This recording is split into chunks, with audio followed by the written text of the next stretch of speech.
araw na ito ay nariyan pa rin tayo, no, sa ating pong sermon series. Ito ay patungkol si Jesus, ang dakilang piniling pastol para sa mga piniling tupa. Kaya napakahalaga po nito dahil gusto natin tignan ang bawat buhay po natin na hindi disconnected doon sa tupa o kawan na itinatag ng Diyos, kundi tayo ay kabilang doon, no? Napakahalaga ito. Ito din ang bibigay sa atin ng comfort, no? At makikita natin ang references nito sa John chapter 10 verses 16 to 21.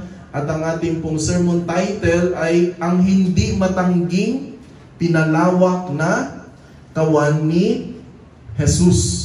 So, ito naman ang magiging title natin ngayon, ang hindi matangging pinalawak na kawan or kulungan para sa tupa.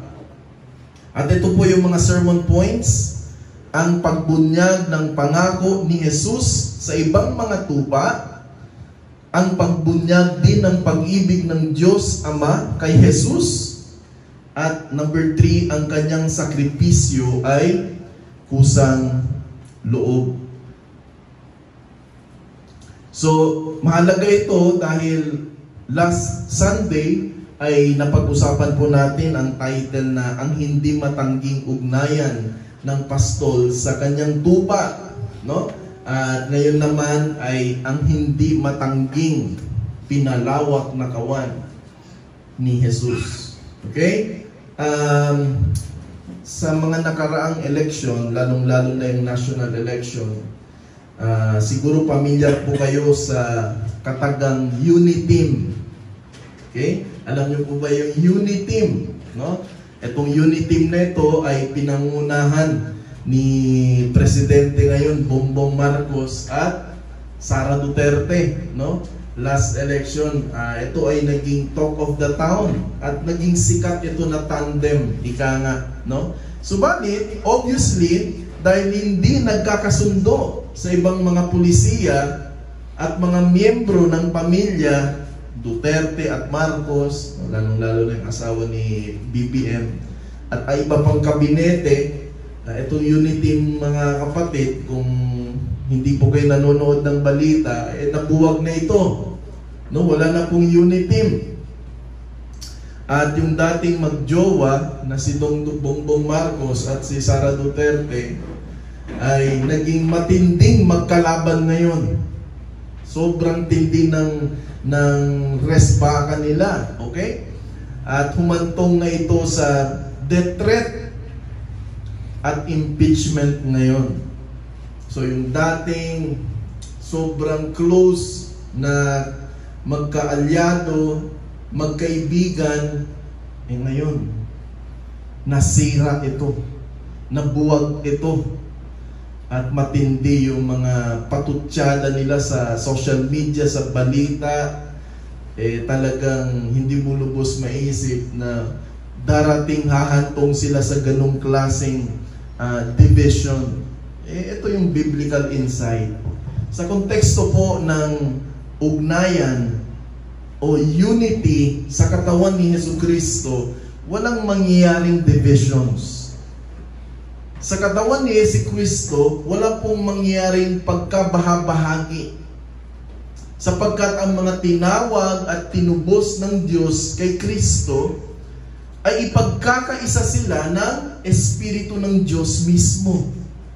Wala pong mangyayaring pagkahati, walang mabubuwag patungkol sa konteksto ng kawan, kulungang tupa na itinubos o tinatag ni Jesucristo. So ito ang picture ng sheepfold. Ito yung picture o letrato ng isang kawan ng tupa, ng mga tinubos ng tupa ng Diyos. Ito ang kawan kung saan ikaw at ako ay nabibilang po ngayon. So sa ating pag-aaralan po sa araw na ito, malinaw sa mga teksto na nabasa natin sa verse 16. At kung may Bibles po kayo, at tumutok lang po kayo dyan sa John chapter 10 verses 16 to 21 at hihimay-himayin po natin yan. Okay? Hihimay-himayin po natin yan. So sa verse 16, kapansin-pansin po ang mga pahayag na ito. Anong sabi dyan sa unang pahayag? Ang unang mga panirala, ang sentence, sinabi po dyan, ang malinaw sa mga teksto ito, sinabi dyan, mayroon akong ibang mga tupa na wala sa kulungang ito. Kailangan ko rin silang dalhin dito at kanilang papakinggan ang aking tinig. Kaya't magkakaroon ng isang kawan na may isang pastol. So number 1, ang ating pong lesson dyan is ang pagbunyag. Ang pahayag, ang unang pahayag at pangako ni Jesus sa ibang mga tupa. So take note, sa ibang mga tupa. Sinabi niya dyan, meron akong ibang mga tupa na wala sa kulungang ito. Ano yung ibig sabihin ni Jesucristo dito na sinasabi niya, meron akong ibang mga tupa na wala sa kulungang ito? Obviously, si Jesucristo ay gumagawa siya ng contrast. Ito yung sinasabi niyang merong mga Hudyo, mga tupa under the Old Covenant, sa Old Testament, at sila ay parte ng Israel's generation.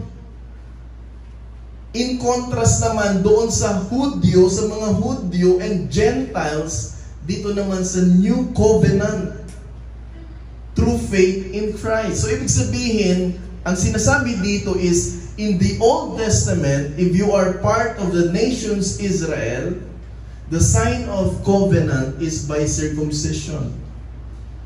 So kung ikaw ay ipinanganak sa bayan ng Israel, ay ang magulang mo ay mga Israelita, Hudyo, para ikaw ay mabilang doon sa tipan ng Diyos, required kang mag-circumcise, mag-undergo ng pagtutuli. At napag-aralan natin yan dati. At yun yung parabang sinasabi dito, sila yung mga tupa na nabibilang sa Old Covenant. In short, conversion and covenant with God in the Old Testament and Old Covenant is based in generation. Nakabase ito sa henerasyon ng Israel. While in the New Covenant, dito sa New Testament, nakabase naman ito sa regeneration. So para ikaw ay matawag po na anak ng Diyos, kung sa Old Testament, dapat ikaw ay nabibilang sa bayan ng Israel. Pag hindi ka nabibilang sa bayan ng Israel, ikaw ay hindi anak ng Diyos. At kailangan mo ding mag-undergo ng pagtutuli bilang tanda na ikaw ay nakikitipan o parte ng tipanan ng Diyos sa iyo. Yun ang turo, yun ang proseso doon sa generation of Israel. Pero iba na po ngayon sa New Covenant na itinatag ni Jesucristo. Kung sa Old Testament, this is based on generation. In the New Covenant, this is based in regeneration. Alam niyo po, may magandang sinabi dito si John Calvin, no? Sa kanyang komentary sa Gospel of John.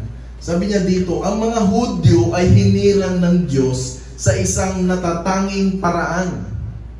Kaya't binakuran niya sila ng mga ritual at seremonya. Ito ay upang hindi sila mapagkamalan sa mga hindi naniniwala.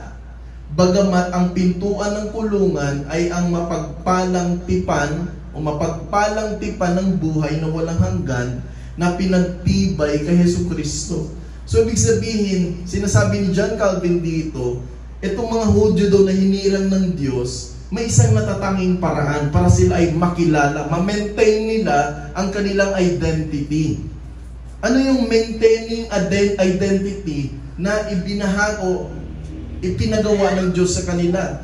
Binakuran daw sila ng mga ritual at seremonya. Kaya kailangan may mga peace offering, mga sacrificial offering, etc., etc. So kailangan nilang gawin ito to identify themselves that they belong to Yahweh, na sila ay kabilang doon sa tipan ng Diyos sa pamamagitan ng kanilang pag-ugnayan sa Diyos bilang mamamayan ng Israel. So kailangan nilang i-maintain yun, yung mga seremonya na yun, to separate themselves sa ibang mga bansa, ibang mamamayan. Okay? So, itong seremonyang ito, napakahalaga sa kanila. Yung mga ritual na yan ay napakahalaga sa mga Israelita. Kasi ibig sabihin, yun yung magiging identity nila. Hindi na yan pwede ngayon. Hindi na kailangan mong gumawa ng mga ritual at seremonya to identify yourself na you belong to the covenant of God. No? So sinasabi, kaya naman tinawag niyang iba pang mga tupa, kasi nga yung mga tupa na walang parehong tanda, na hindi na nabibilang sa mga seremonya, hindi na nabibilang sa mga ritual, kundi kabilang sa ibang uri. Sa madaling salita, ang ibig sabihin daw nito ay hindi lamang sa mga Hudyo o Israel limitado ang pagiging pastol ni Jesucristo, kundi higit pa at mas malawak. So, nakita dito, na-highlight dito mga kapatid, yung pagiging mabuting pastol ni Jesucristo, na hindi ito limitado na sa bayan ng Israel, kundi pinalawak pa ito.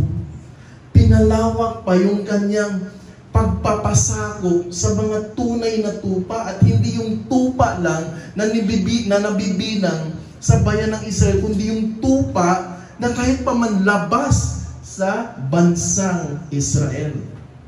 May citation dito si Apostle Paul. Sabi niya sa Romans 1:16, at ito ay magandang pagbubunyag ito. Sabi niya dito sa Tagalog, sapagkat hindi ko ikinahihiya ang ebanghelyo, sapagkat ito ang kapangyarihan ng Diyos para sa kaligtasan ng bawat sumasampalataya, unay sa Hudyo at gayon din sa Griego. So dito naipaliwanag ni Apostol Pablo na hindi na ito limitado o eksklusibo sa mga Hudyo lamang, sapagkat pinalawak na. Pwede nang makipagbahagi o pwede nang makipag-ugnayan ng isang tao, siya man ay Hudyo o hindi, na sa pamamagitan ng kanyang pagsampalataya kay Jesucristo, mabibilang siya ngayon sa bayan o iglesia na ng Diyos. So kung dati, Old Testament, ang salita ginagamit ay bayan, dito sa New Covenant, ang mga salita hindi na bayan, kundi iglesia na. So nabibilang na sa iglesia ni Jesucristo. So itong iglesia ay hindi na picture of the nation of Israel, kundi yung iglesia ay picture of the members of the body of Christ. Kung dati kailangan magpapatulig sila o mag-undergo sila ng pagtutulig, at this time hindi na dapat gano'n. Wala nang seremonya at ritual. Kaya hindi na tayo naniniwala sa seremonya at ritual. Dahil ang marka na ikaw ay tunay na kabilang na sa tipanan ng Diyos, sa pamamagitan ng regeneration. Ikaw ay binago ng tunay ng Diyos. So ano yung punto dito? Ang pagiging anak ng Diyos ay hindi na nakabatay sa literal na pagiging bahagi ng isang bansa, kundi sa spiritual na paraan sa pamamagitan ng karanasan ng muling pagkabuhay. Ito yung sinabi ni Apostol Pablo sa Galatians chapter 3 verse 28. Wala nang Hudyo, wala nang Griego, walang alipin o malaya, walang lalaki o babae, sapagkat kayong lahat ay iisa na kay Jesucristo. So malinaw po ito mga kapatid, na hindi na eksklusibo lamang sa isang bayan, so particular na grupo na tao. Ito ay pinalawak na. So kumbaga, bakit ko sinasabi ito? Binibigyan ko kayo ng picture na ang ang malawak na kulungan ng tupa ng Diyos, na hindi na siya eksklusibo sa mga Hudyo lamang, kundi kasama na yung mga taong sumasampalataya kay Jesucristo. Sila itong mga tanda na sila ay nabibilang sa loob ng kawan, sa loob ng kulungan. Malinaw ito sa sinasabi sa John chapter 1 verse 12 to 13. Sabi doon, ngunit ang lahat ng tumanggap at sumampalataya sa Kanya, kay Jesucristo, ay binigyan niya ng karapatan maging anak ng Diyos. Sila nga ay naging mga anak ng Diyos, hindi dahil sa isinilang sila ayon sa kalikasan, o kagustuhan, o sa kagagawan ng tao, o kalooban ng tao, kundi ang pagiging anak nila ay dahil sa kalooban na ng Diyos. So, kapag ang isang tao ay tunay na tumanggap, tunay siyang sumampalataya, ito ay kalooban ng Diyos. Hindi dahil ikaw ay nabibilang sa isang pamilyang Kristiyano, ikaw ay nabibilang sa isang iglesia. Hindi po. Ang ating kaligtasan, ito ay kalooban ng Diyos. Move forward tayo. Sabi sa verse 16, kailangan ko rin silang dalhin dito. So, may sinasabi dyan, kailangan ko rin silang dalhin dito. Ano ibig sabihin nun? Na kailangan ko rin silang dalhin dito. Itong mga tupa na hindi kabilang dito. Sa Hudyo, ang sinasabi lang dito is, this is all part. This is all part of God's redemptive plan. Ito yung parte ng plano ng Diyos sa pagtutubos. Ito yung doktrina ng predestination, doktrina ng election. Ito yung special divine priority, special mission ng Diyos. Yan na. Ito yung salita ng Diyos na sinasabi niya, kailangan ko rin silang dalhin dito. Wow! Diba? Ang ganda ng pahayag nito. Kailangan ko rin sila. Ano yung ibig sabihin no na sinasabi niya, kailangan ko rin silang dalhin dito. Ito yung Diyos na seryoso siya, sincere siya.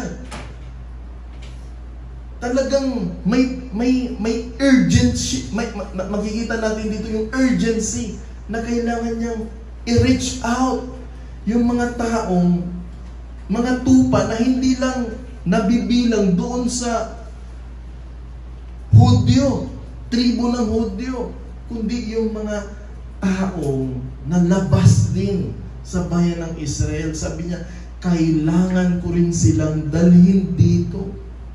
Sabi ni Dr. D.A. Carson sa kanyang komentaryo, The Book of John, sabi niya dito, ang ganda ng sinabi niya, ang kamatayan ni Jesus ay hindi lamang para sa bansang Hudyo, kundi pati na rin para sa mga nakakalat na anak ng Diyos, nakakalat na anak ng Diyos, upang sila'y tipunin at gawing isa. Para daw gawing isa. Yun ang ibig niya sabihin, kailangan ko din silang hanapin. Bakit? Ang kanyang layunin dito ay para sila ay tipunin at gawing isa. Makikita natin dyan sa John 11:51 to 52. So ito ang katuparan ng propesiya tungkol sa Mesiyas at ang batayan ng misyon sa mga hentil. At tunay na kung si Jesus mismo ang dapat magtipon ng mga tupang ito mula sa iba pang mga kulungan. Ipinagpapalagay na si Jesus mismo ang kumikilos sa misyon sa mga hentil. Ano yung insight dito? Ito yung error. Ito yung kamalian ng mga Pariseo sa kanilang paniniwala. Ano yung paniniwala nila? Na ang kaligtasan ng Diyos ay limitado lamang sa bayan ng mga Hudyo. Yun yung paniniwala nila. Nang kaligtasan ay para sa amin lang. Doon sila nagkakamali. Kaya maliwanag ang sinabi ni Jesucristo dito na meron akong tupa na maliban sa inyo, mga Hudyo, meron din akong mga tupa na wala dito sa kulungan na ito, dito sa kawan na ito. At kailangan ko silang hanapin. Sabi po ni Dr. R.C. Sproul sa kanyang komentary din sa Book of John, sabi niya dito, ang talatang verse 16 ay marahil isa sa mga talatang misinterpreted o maling pagkaunawa daw sa interpretasyon sa Biblia. According to R.C. Sproul, ang verse na mayroon akong iba pang mga tupa na wala sa kulungang ito, kailangan ko rin silang dalhin at maririnig nila ang aking tinig at magkakaroon ng isang kawan at isang pastol.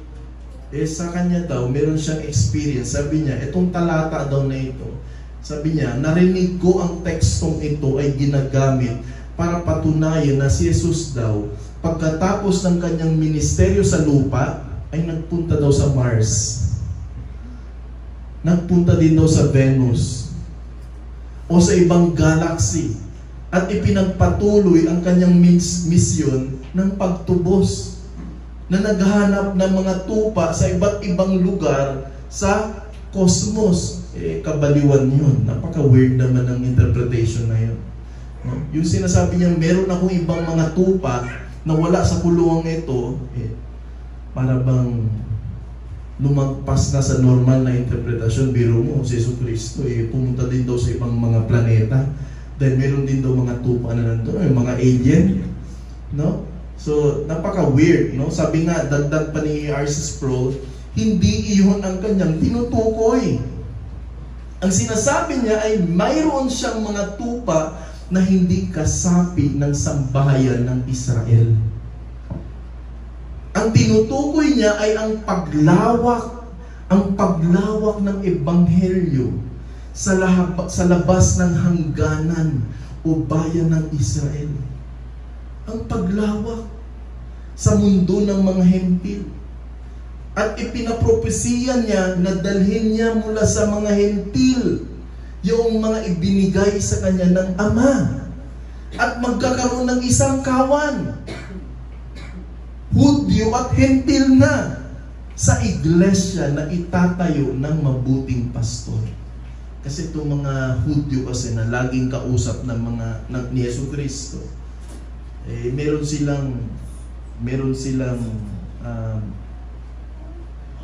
silang ano ba to? Kaisipan na ang kaligtasan ay para sa Hudyo lamang, para sa bayan ng Israel lamang. Pero sinasabi ni Jesucristo, hindi lang para sa bayan ng Israel, kundi pati na rin sa bayan ng mga hentil. Kasama tayo doon. Hindi man tayo wala tayong dugong Hudyo, Israelita. Kasama tayo doon sa hentil na composed of different nations. Yun yung sinasabi ni Jesucristo dito, na pinalawak ang ebanghelyo. Ano yung punto sa atin dito? Anong aral na nakikita natin dito? Saan man dako sa mundo ang taong pinili ng Diyos, ay nabibilang sila sa iisang kawan. Iisang kawan na itinatag ng mabuting pastor, si Jesucristo. So saan man dako sa mundo, ang taong ito, o saan man siya, kung tunay talaga siyang sumampalataya sa Jesucristo at nabibilang siya sa isang kawan ni Jesus, ikabilang siya sa tinatawag na Universal Church. Sabi niya sa verse 16, sabi doon, at kanilang papakinggan ang aking tinig. So isa sa mga senyales o marka na ang tao ay tunay na nabibilang sa isang kawan, siya ay isang tupa, isang marka na siya ay kabilang sa Diyos, siya ay nakikinig. Siya ay nakikinig. Sabi diyan sa verse 16, at kanilang papakinggan ang aking tinig. So anong ibig sabihin nito? Ito yung tinuturo natin through special call. Ano yung special call na ito? Ito yung effectual calling. Ito yung regeneration. So ang pahayag at kanilang papakinggan ang aking tinig, anong ibig sabihin nito? Ay tumutukoy sa isang malalim na espiritual na katotohanan. Ang paraan kung paano inilalapit ng Diyos ang mga tao sa Kanya. Bagamat isang simpleng pahayag lamang ito at kanilang papakinggan ang ating tinig, nagpapahiwatig ito ng makapangyarihang biblikal na konsepto ng epektibong pagtawag ng pagbabagong buhay. So ito yung proseso ng Diyos ng pagtawag niya sa mga taong hinirang niya. May kapangyarihan doon. Pag sinabi nating effectual calling o epektibong pagtawag, ito ay tumutukoy sa soberanong gawa ng Diyos na pagtawag sa mga individual para sa kaligtasan. Siya ang tumatawag, hindi ikaw. Kasi by nature, ang tao, siya ay lumalaban sa Diyos. Walang tao talaga by nature tumatawag sa Diyos. Ang Diyos ang tumatawag sa tao. So hindi lamang ito isang paanyaya na maaari mong tanggapin o tanggihan. Yun yung naging problema sa maraming tao. Ang kanilang pag-unawa dito, kumbaga para bang pwede mo lang tanggihan ang Diyos. Pwede naman mangyari yun. Pero yung mga tao, hindi talaga nabibilang sa bayan ng Diyos, sa iglesia ng Diyos. So sa halip, ito daw ay isang makapangyarihan at hindi mapaglabanan na tawag na humahatak sa mga hinirang kay Kristo. So ganun siya ka makapangyarihan. Hindi mo daw siya mapaglabanan. Sapagkat ito daw ay hinahatak ka niya papunta kay Hesus Kristo. So nakikita mo ba yung sarili mo dati bago ka napunta sa ganitong estado ng pakikipagrelasyon sa Diyos? Napansin mo ba yung buhay mo na para bang pilit mo nang iwanan yung mga dati mong ginagawa at parang hinahatak ka talaga ng Diyos? Ito yung tawag ng Diyos. Ito yung epektibong pagtawag ng Diyos. So pag sinabi mo naman regeneration o pagbabagong buhay, ito ang gawa ng Diyos na napagbibigay ng bagong espiritual na buhay sa mga patay sa kanilang mga kasalanan. Ito ay isang transformative na gawa ng Espiritu Santo na madalas inilalarawan bilang muling pagkabuhay. Ito yung naging lengguwahe na ginamit ni Hesus Kristo doon kay Nicodemo sa John chapter 3. Kasama sa pagbabagong buhay ang tumugon sa Ebanghelyo.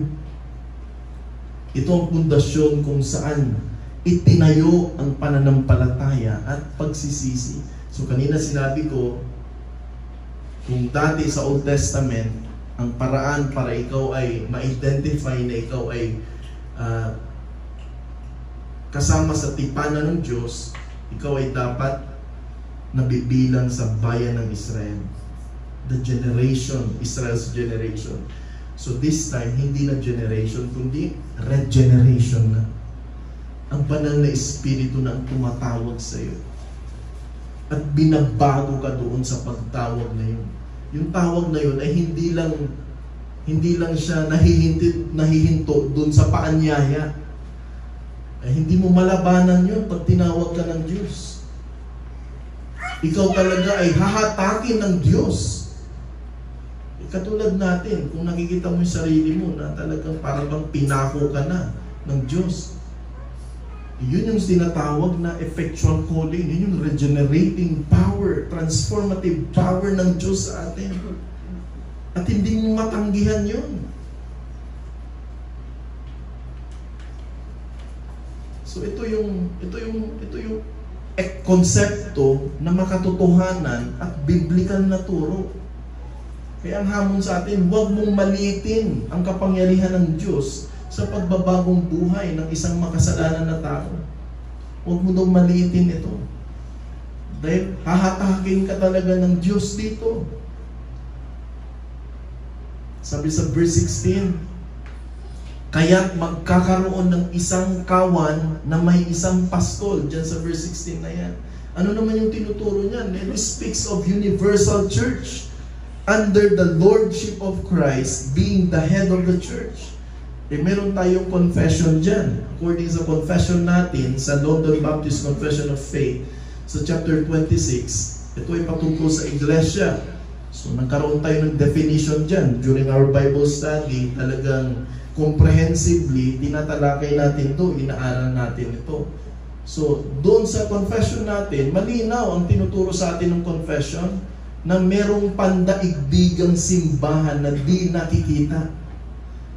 So there is a universal church, an invisible church na hindi nakikita ng tao. Ito yung pandaigdigang iglesia na tinatawag di nakikita ay tumutukoy sa espiritual na katawan ni Jesucristo. Binubuo ito ng lahat ng mga taong pinili ng Diyos. Binubuo daw ito ng mga taong pinili ng Diyos. Mga mananampalataya noon sa Old Testament, kasama sila doon. Mga mananampalataya ngayon, at yung mga mananampalataya sa hinaharap. So ito yung spiritual na iglesia na katawan ni Jesucristo na kinabibilangan ng mga mananampalataya during the time of the Old Testament, during the time now, currently, at yung mga mananampalataya sa hinaharap, mabibilang. Iisang spiritual na iglesia yun. So ang tinutukoy na di nakikitang simbahan ay hindi nakikita ng mata ng tao sapagkat ito ay nakaugat sa espiritual na relasyon ng mga mananampalataya kay Jesucristo. At sa pamamagitan ng pagkilos ng banal na espiritu, sila ay pinababanal at pinagsasama bilang katawan ni Kristo. At ito ay hindi limitado lamang sa isang denominasyon o sekta, ngunit sumasaklaw sa lahat ng mga tunay na nananampalataya sa iba't ibang panahon at lugar. So kung may universal church, meron ding tinatawag na visible church. Ano yung visible church? Kung merong universal church, hindi siya nakikita, meron ding tinatawag na local church. Visible church, yan yung local church. Ito yung iglesia, particular sa isang bayan, sa isang lugar, na literal may iglesia, composed of individuals who are truly converted and regenerated, worshiping together within the local church context, preaching of the word, nandyan, nakikita mo, sacraments, nandyan, water baptism, Lord's Supper, church discipline, nandyan, fellowship, praying, studying of God's Word. Yan yung mga elements na nakikita mo sa local church. Pero yung universal church, ito yung composed of individuals na namatay na at nandoon kabilang sila doon. Moses, Abraham, Noah, nandoon sila ngayon kabilang doon, kasama si Jesucristo. At yung mga taong mananampalataya ngayon at yung mga mananampalataya sa hinaharap. Okay, so verse 17, dahil dito'y minamahal ako ng Ama. So dahil dito'y minamahal ako ng Ama. At ito yung pagbunyag ng pag-ibig ng Diyos Ama kay Jesus. Yun yung pangalawa. Ang pagbunyag ng pag-ibig ng Diyos Ama kay Jesus sa verse 17. Aba, maganda to. Ang sinasabi niya dito, minamahal ako ng Diyos. Ito mismong salitang narinig mula sa langit. Nung si Jesus ay matapos na magpabautismo kay John the Baptist, sabi dyan, "This is my Son, whom I love. With Him I am well pleased." Sabi sa Matthew 3:17. Kaya sinabi niya ito, dahil dito'y minamahal ako ng Ama, dyan sa 17 na yan, verse 17, inuugnay niya iyon doon sa deklarasyon ng Diyos sa kanya sa Matthew 3:17, na kung saan sinabi, ito yung anak ko, kaisa-isang anak ko na iniibig ko. Ito yung katotohanan. Dahil siya ay naging tao para sa atin, at dahil nalugod ang Ama sa Kanya, upang tayo ay maipagkasundo niya sa Kanyang sarili. Hindi tayo dapat magtaka kung Kanyang ipinapahayag na ito ang dahilan kung bakit siya minamahal ng Ama.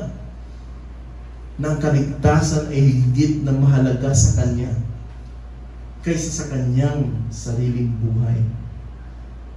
Diba nakita naman natin paano nagsakripisyo si Jesucristo? Pilit niyang hanapin yung mga tupa na maliban dun sa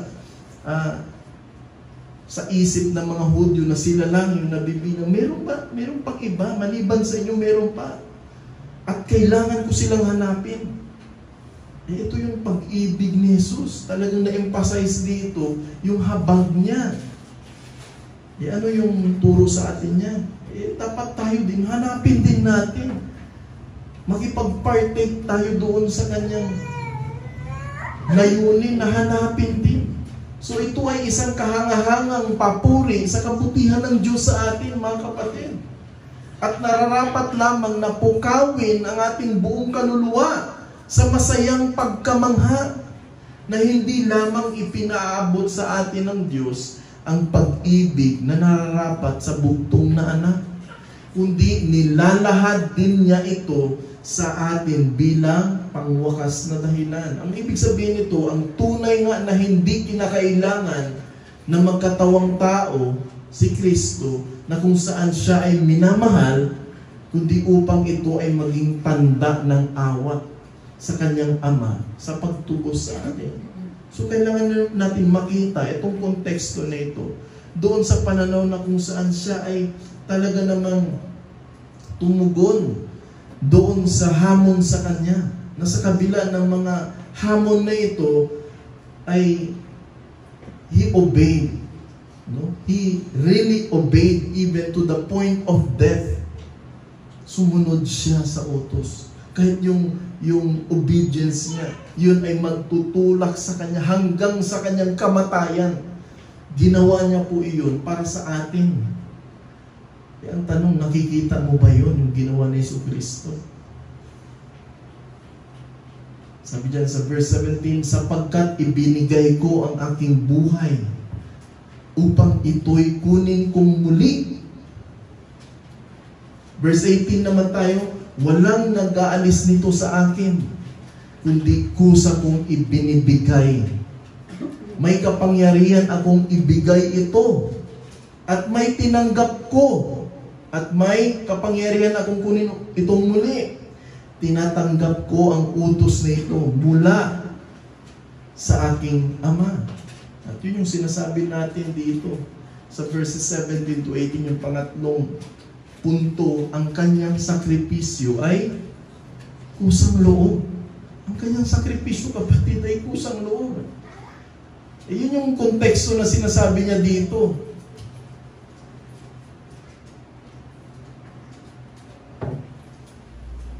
Sapagkat ibinibigay ko ang aking buhay, voluntary yun, upang ito'y kunin kong muli. May kapangyarihan siya doon. Walang nag-aalis nito sa akin. Hindi kayo, ang mga Hudyo, mga Pariseo, hindi kayong tao ang mag-aalis nito sa akin. Yun yung sinasabi ni Jesucristo. Wala kayong kapangyarihan sa akin, kundi kusa kong ibinibigay. May kapangyarihan akong ibigay ito. Yung otoridad niya, kapangyarihan niya lang yun. Yung sinasabi niya dyan sa verse 18. At may kapangyarihan din akong kunin itong muli. At tinatanggap ko ang utos na ito mula sa aking Ama. So nakikita natin dyan, ito ay voluntarily ibinigay niya yung kanyang buhay. Not because siya ay pinagtulak ng tao, hindi. Ito ay galing din mismo sa Diyos. Kaya dito mahalaga makita natin yung Christ active and passive obedience. Yung aktibong pagsunod niya. Ito ay tumutukoy sa perpektong pagtupad ni Kristo sa kautusan, sa buong buhay niya. At namuhay siya ng perpektong pagsunod sa mga utos ng Diyos. isang bagay na tayong mga tao ay nabigo na gawin. At ang pagsunod na ito ay ibinibilang sa mga mananampalataya. Yung perpektong pagsunod ni Jesucristo ay ibinilang ito sa atin. Kaya nga, we are justified, not lang through faith, but we are justified through His active obedience as well. Yung kanyang perpektong pagsunod sa utos ng Diyos Ama sa Kanya, which requires perfect obedience for the remission of sin, ay ibinilang ito sa atin, mga kapatid. So yun yung sinasabi natin. We are not only justified through our profession of faith, but we are also justified by the perfect obedience of Christ, even to the point of death. Sinunod niya po iyon. So ito ay ipinataw sa ating account na parang tayo mismo ang perpektong sumunod din sa kautusan niya. Biro mo yun? Tayo, hindi naman natin magawang perpektong sumunod sa utos ng Diyos eh. Pero dahil sa ginawa niyang perpektong pagsunod sa utos ng Diyos Ama, yung credit nun ay ibinilang sa'yo. Ikaw ngayon ang nagkaroon ng puntos. Yan yung aktibong pagsunod niya. Nakibahagi ka doon. You benefited it. Ang pasibong pagsunod naman, yung passive na obedience na sinasabi natin, ito mahalagang doktrina to. Ito ay tumutukoy sa kusang loob na pagdurusa at kamatayan ni Jesucristo sa krus. Tiniis niya ang parusa para sa ating mga kasalanan na inako ang galit ng Diyos sa kanyang sarili. So kung sa active obedience, ito ay patungkol sa kanyang perpektong pagsunod sa utos ng Diyos, yun yung active obedience. Pag sinabi mo naman passive obedience, yun naman yung pagsunod niya kahit pa man ito ay magtutulak sa kanya sa kamatayan. Yun yung kakusang loob na pagdurusan niya sa cross. Tiniis niya ang parusa para sa ating mga kasalanan, na inako ang galit ng Diyos sa kanyang sarili, na yung galit ng Diyos na yun para sa atin yun. Pero inako niya yun, yung passive obedience. Ang sakripisyong ito ay tumutugon sa mga hinihingi ng katarungan at nagbabayad para sa ating mga paglabag. Kasi nga hinihingi yung katarungan, wala kasing kasalanan na walang pagbabayad sana. Lahat ng kasalanan, pagbayaran yan. Kaya kailangan ni Jesucristo na tumugon, kailangan niyang sumunod doon sa utos ng Diyos. Yung perfect obedience na yun. Because it requires perfect obedience para matubos tayo sa kasalanan. Sabi nga sa Romans 5:18-19, kaya nga kung paano sa pamamagitan ng isang pagsuway ay dumating ang hatol sa lahat ng tao, gayon din naman sa pamamagitan ng isang gawa ng katuwiran ay dumating ang kaloob ng buhay sa lahat ng tao. Sapagkat kung paano sa pamamagitan ng pagsuway ng isang tao ay marami ang naging makasalanan, gayon din naman sa pamamagitan ng pagsunod ng isa ay marami ang magiging matuwid. So malinaw yun. Dahil nga sa pamamagitan ng pagsunod ng isa, naging matuwid tayo. In the same manner, dahil sa pamamagitan ng isang taong nagkasala na rin tayo. Pero dito, dahil sa passive obedience ni Jesucristo, tayo ay naging matuwid. Because of Christ, both active and passive obedience, we are now considered justified and righteous. Sabi ni R.C. Sproul sa kanyang komentary, Jesus warned those who already were busily plotting His death, telling them, "You cannot take my life from me. I give my life for my sheep, but you have no power over me unless I give it to you." Yun yung kanyang interpretation. At tama din naman yun. Sa Tagalog pa, binalaan ni Jesus ang mga abala. Kasi ito yung time na abalang-abala na yung mga ibang Hudyo na patayin si Jesucristo. Sabi niya, binalaan ni Jesus ang mga abala na sa pagpaplano ng kanyang kamatayan. Na sinasabi sa kanila, hindi ninyo maalis ang aking buhay sa akin. Yun yung interpretation ng 18 verse 18. Hindi nyo maalis ang aking buhay sa akin. You don't have authority and power over me. Verse 18 yan. Yan yung interpretation. Ibinibigay ko ang aking buhay para sa aking mga tupa. Ngunit wala kayong kapangyarihan sa akin maliban kung ipahintulot ko ito sa inyo. Obviously, walang binibigay na kapangyarihan si Jesucristo dito sa mga iskriba, dito sa mga Hudyo, na nais na siyang patayin. Kaya nga dito sa verses 19, 20, 21, sinabi dyan, at muling nagkaroon ng pagkakabaha-bahagi sa mga Hudyo dahil sa mga salitang ito. Verse 20, at marami sa kanila nagsasabi, mayroon siyang demonyo. Nakita mo yun? Inakusahan pa siya na may demonyo daw si Jesucristo. At siya'y nauulol. Di ba? Di ba matinding salita yun? Bakit ninyo siya pakinggan? Pinapakinggan? Sabi sa verse 20. Nakikita niyo mga pag-aakusa nito? Demonyo daw siya. Nauulol na daw siya. Sinasabi naman ng iba, hindi ito ang mga salita ng isang may demonyo. Kaya ba ng demonyo na magbukas ng mga mata ng bulag? So makikita natin dito, nagkabahabahagi at kawalan ng pananampalataya itong mga taong ito.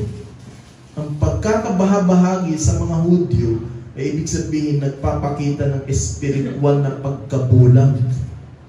Ito yung depravity, total depravity of a person who is still living or who is still unregenerate. Dahil sa katigasan ng puso na pumigil sa marami na makilala si Jesus bilang ang Mesiyas. Tinutukoy niya yung mga Hudyo na pinipigilan nila yung mga tao na nais sumampalataya kay Jesucristo. Pero itong mga Hudyo, nagmamarunong, sila yung laging kumukontra. Yung pansinin si Jesus, demonyo yan. Biro mo. Sasabihin ng mga taong ito. Naranasan nyo na rin ba na masabihan kayo, huwag kayo pumunta dyan sa simbahan na yan. Simbahan ng demonyo yan. Pwedeng maranasan nyo din yan. Pwedeng marinig nyo din yan. Si Jesucristo nga, nasabihan din siyang demonyo eh. Di ba? So ito ay nagpapahiwatig ng katuroang tungkol sa kasamaan ng tao. Na ang kasalanan ay nakaapekto sa kakayahan ng tao na makilala ang katotohanan ng Diyos. Biro mo, nasa harap na nila si Jesucristo. Pero dahil sila ay nananatiling unregenerate, hindi talaga nila lubos na makilala si Jesus. Hindi nila lubos na maunawaan si Jesus. Kahit sa harapan na nila si Jesucristo, ha? Bakit? Dahil nananatili silang unregenerate. Nananatili silang hindi kinahabagan ng Diyos. Pero nakikipag-usap sa Panginoon Jesucristo, pero sila ay by category, hindi sila anak ng Diyos. Yun yung masaklap doon. Yun yung masaklap doon. At ito yung mga impluensya ng demonyo. Ang akusasyon na si Jesus ay may demonyo ay nagpapakita ng tinding oposisyon sa kanyang kinaharap. Ito ay isang karaniwang taktika ni Satanas upang siraan ang mensahero ng Diyos. Taktika yan. No, taktika yan. Kaya patuloy natin. Huwag hayaan yung sarili natin na mahatak palayo kay Jesucristo. Huwag. Hayaan mo ang Diyos na siyang magtulak sa iyo. Anyway, wala ka namang contribution dyan eh. Hayaan mo lang. Huwag ka na makipagtalo.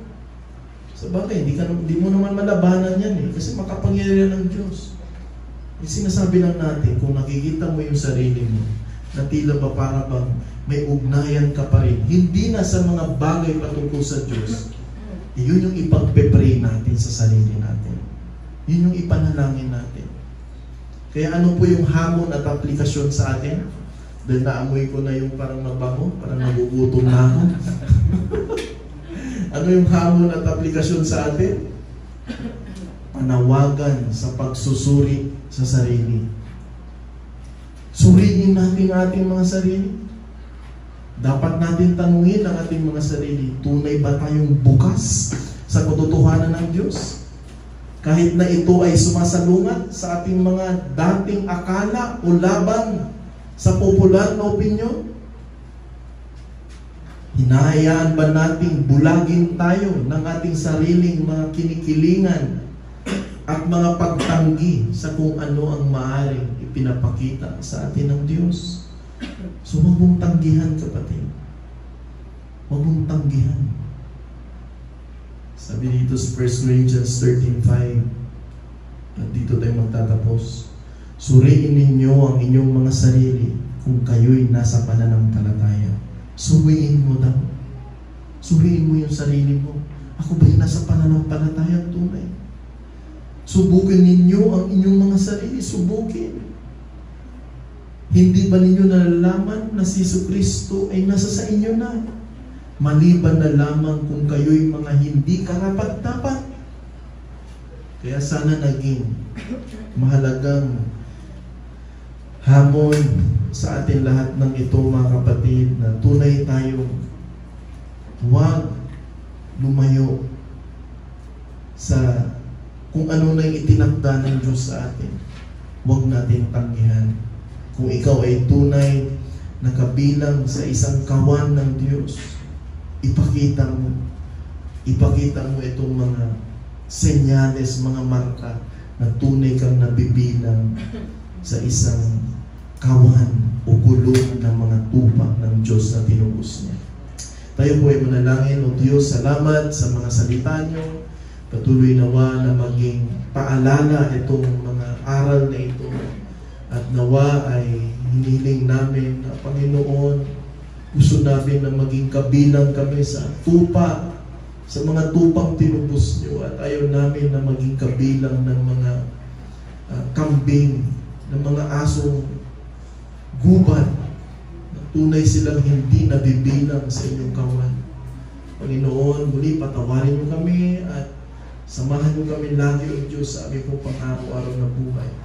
Ingatan niyo kami lagi at ilayo palagi kami, O Diyos, sa makamundong bagay. Ito po sa dalangin sa pangalan ng Panginoon Jesus. Amen.